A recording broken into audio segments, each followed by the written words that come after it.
Hey there, boys and girls. We are on the third chapter of Indian in the Cupboard, and I accidentally just closed it. I do think that I figured out, though, how to flip my screen so when I show you things, hopefully, see, it's weird for me because it's all backwards.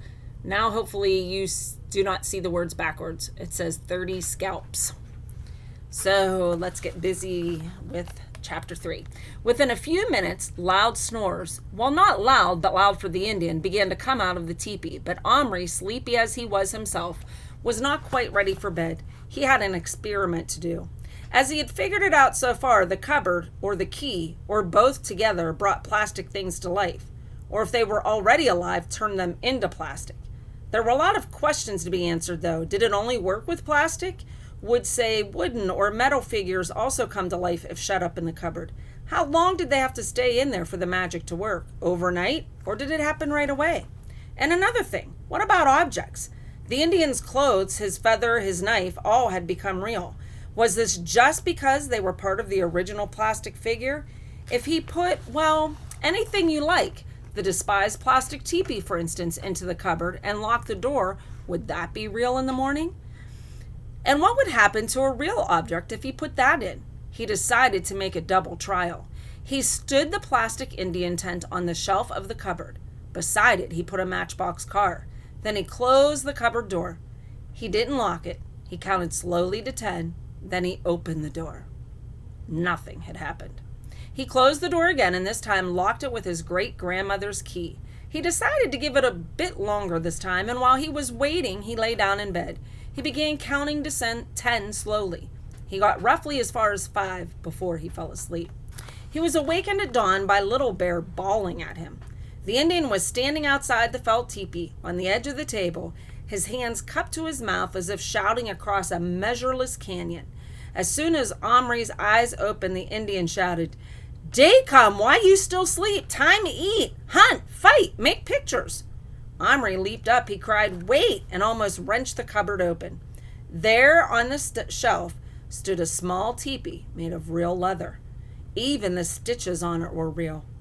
The poles were twigs tied together with a strip of hide. The designs were real Indian symbols put on with bright dyes.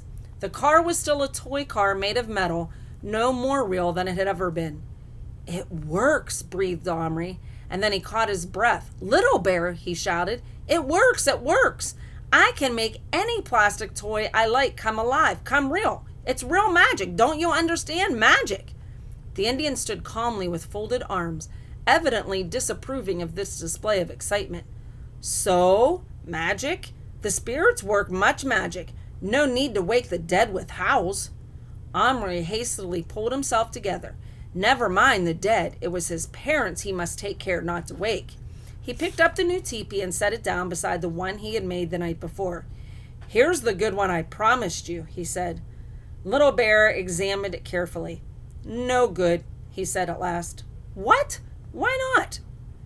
"Good teepee, but no good Iroquois brave. See?" He pointed at the painted symbols. "Not Iroquois signs, Algonquin. Little Bear sleep there, Iroquois spirits angry." "Oh," said Omri, disappointed. "Little Bear like Omri teepee, need paint, make strong pictures, Iroquois signs, please the spirits." Omri's disappointment melted into intense pride. He had made a teepee that satisfied his Indian. "It's not finished," he said. "I'll take it to school and finish it in handicrafts class lesson. I'll take out the pins and sew it up properly. Then when I come home, I'll give you poster paints and you can paint your signs." "I paint, but must have longhouse. Teepee no good for Iroquois." "Just for now?" Little Bear scowled. "Yes, but very short. Now eat." Yes. What would you like to eat in the mornings?" "Meat," said the Indian immediately. "Wouldn't you like some bread and cheese?" "Meat." "Or corn, or some eggs?" The Indian folded his arms uncompromisingly across his chest. "Meat," said Omri with a sigh. "Yes, well, I'll have to see what I can do. In the meantime, I think I'd better put you down on the ground." "Not on ground now?" "No, you're high above the ground. Go to the edge and look, but don't fall." The Indian took no chances. Lying on his stomach, he crawled, commando fashion, to the edge of the chest of drawers and peered over. "Big mountain," he commented at last. "Well," but it seemed too difficult to explain. "May I lift you down now?" Little Bear stood up and looked at Omri measuringly. "Not hold tight?" he asked. "No, I won't hold you at all. You can ride in my hand." He laid his hand palm up next to Little Bear, who, after only a moment's hesitation, stepped onto it and for greater stability sat down cross-legged. Omri gently transported him to the floor. The Indian rose to his feet and jumped off onto the gray carpet. At once he began looking about with suspicion. He dropped to his knees, felt the carpet, and smelled it. "Not ground," he said. "Blanket." "Little Bear, look up." He obeyed, narrowing his eyes and peering. "Do you see the sky or the sun?" The Indian shook his head, puzzled. "That's because we're not outdoors. We're in a room, in a house big enough for people my size. You're not even in America. You're in England." See, I told you, I thought that's what it was with some of the words they're using in their vocabulary. I didn't think that the setting for the story was America. The Indian's face lit up. "English, good. Iroquois fight with English against French." What war was that? See if you can remember and send it to me in a Class Dojo message. "Really?" asked Omri, wishing he had read more. "Did you fight?" "Fight? Little Bear fight like mountain lion, take many scalps." "Scalps?" Omri swallowed. "How many?" Little Bear proudly held up all 10 fingers. Then he closed his fists, opening them again with another lot of 10. And another. "I don't believe you killed so many people," said Omri, shocked. "Little Bear not lie. Great hunter. Great fighter." "Any white scalps?" Omri ventured to ask. "Some. French. Not take English scalps. Englishmen friends to Iroquois. Help Indian fight Algonquin enemy." Omri stared at him. He suddenly wanted to get away. "I'll go and get you some meat," he said in a choking voice. He went out of his room, closing the bedroom door behind him. For a moment he did not move on, but leaned back against the door. He was sweating slightly. This was a bit more than he had bargained for.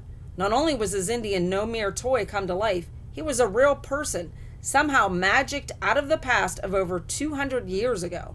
It occurred to Omri for the first time that his idea of Indians, taken entirely from Western films, had been somehow false. After all, those had all been actors playing Indians, and afterward wiping their war paint off and going home for their dinners, not in teepees, but in houses like this. Little Bear was no actor. Omri swallowed hard.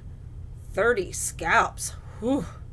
Of course, things were different in those days. Those tribes were always making war on each other, and when you come to think of it, the English and French, whatever they thought they were doing, fighting in America, were probably no better, killing each other like mad as often as they could. Even now, weren't soldiers doing the same thing? Weren't there wars and battles and terrorism going on all over the place? You couldn't switch on television without seeing news about people killing and being killed.